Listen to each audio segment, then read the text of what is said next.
Bismillahirrahmanirrahim. Assalamualaikum warahmatullahi wabarakatuh. Perkenalkan, nama saya Sapir dari Institut Para Hikmah Indonesia, Prodi Ekonomi Syariah. Di sini pada kesempatan kali ini saya akan menjelaskan hasil review saya pada artikel yang dibuat oleh Norma Yulia dengan judul artikel Implementasi Etika Bisnis dalam Menjalankan Usaha Kecil. Dari artikel tersebut menerangkan bahwa Islam sebenarnya tidak membiarkan begitu saja seseorang untuk bekerja sesuka hatinya dengan menghalalkan segala cara seperti melakukan penipuan, kecurangan, sumpah palsu, riba untuk mencapai tujuan dan keinginannya. Karena pada hakikatnya tujuan dari penerapan aturan syariah di bidang muamalah khususnya bisnis itu guna mewujudkan pembangunan manusia yang berkeadilan dan stabilisasi untuk mencapai pendapatan yang merata tanpa harus mengalami ketidakseimbangan di masyarakat. Nah, selanjutnya ada implementasi etika bisnis Islam yang meliputi 4 aspek. Aspek pertama, prinsip. Visi misi harus sesuai dengan syariat Islam. Amar ma'ruf nahi mungkar. Asas ketauhidan, kebenaran dan keadilan. Kemudian aspek yang selanjutnya manajemen, yaitu memberikan hak kepada konsumen dari sisi keamanan, kesehatan, informasi lengkap, tidak mencampurkan yang halal dengan yang haram, membayar zakat, infak, sedekah, dan tentunya memperhatikan karyawannya. Kemudian aspek yang ketiga adalah jujur. Jujur dalam melakukan proses atau kegiatan periklanan. Aspek yang keempat atau yang terakhir adalah harga.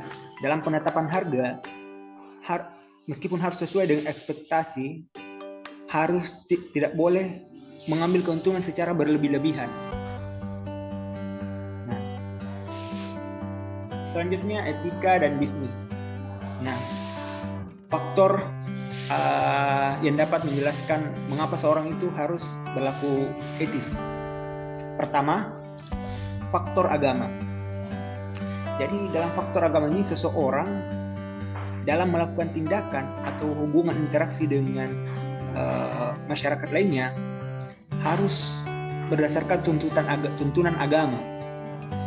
Itu yang faktor yang pertama. Kemudian faktor yang kedua, hubungan dengan orang lain. Jadi sebagai makhluk sosial, kita harus memperhatikan perilaku kita terhadap orang lain atau masyarakat sekitar kita. Kita harus saling mengasihi, berlaku adil dengan masyarakat lainnya. Kemudian persepsi yang ketiga, yaitu adalah faktor yang ketiga adalah persepsi tentang diri sendiri. Ini lebih dari kita fokus terhadap aktivitas yang menguntungkan diri kita sendiri, tapi kita juga fokus terhadap lingkungan sekitar kita, baik itu lingkungan keluarga, teman, sahabat, dan lain-lain. Nah, selanjutnya manfaat dari etika bisnis.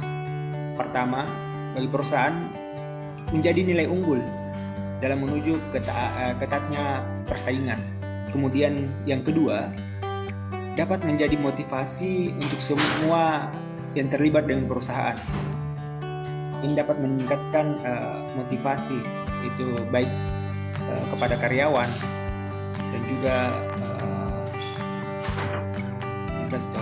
Kemudian selanjutnya mampu mengurangi biaya akibat dari dicegahnya kemungkinan terjadinya friksi, baik itu dari dalam perusahaan ataupun itu dari luar perusahaan.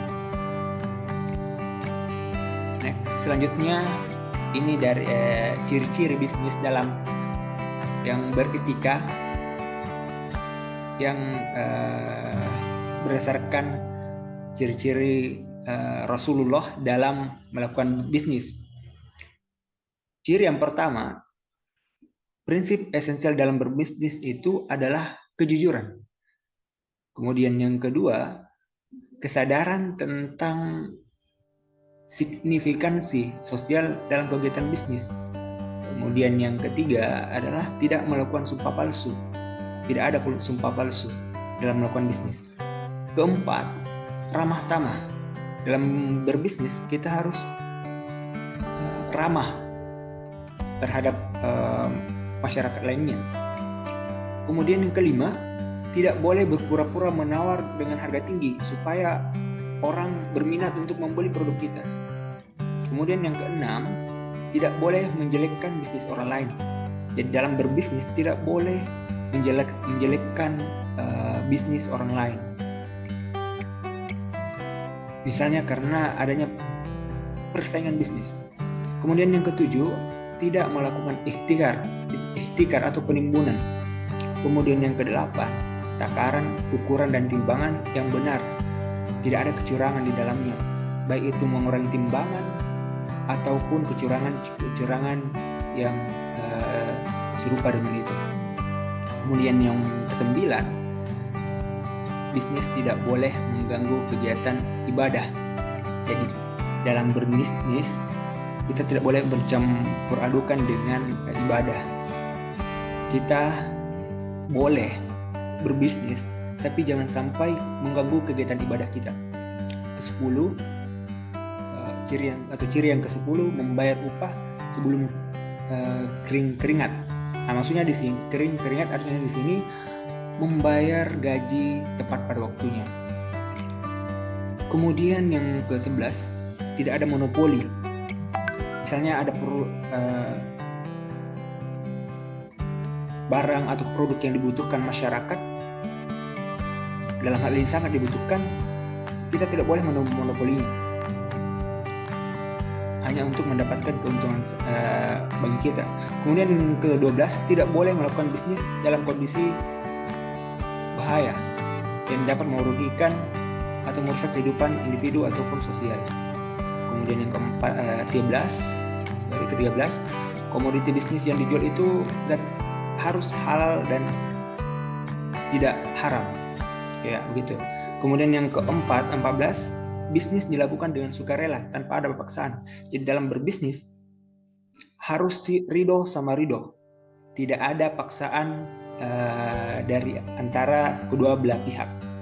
Nah seperti itu. Kemudian yang ke-15, apabila melakukan mempunyai kredit harus dilunasi, karena itu merupakan kewajiban, artinya harus disegerakan. Pokoknya dapat untung sedikit, misalnya kita upayakan untuk membayar atau prioritaskan melunasi hutang kita. Itulah 15 ciri bisnis atau etika bisnis ala Rasulullah SAW.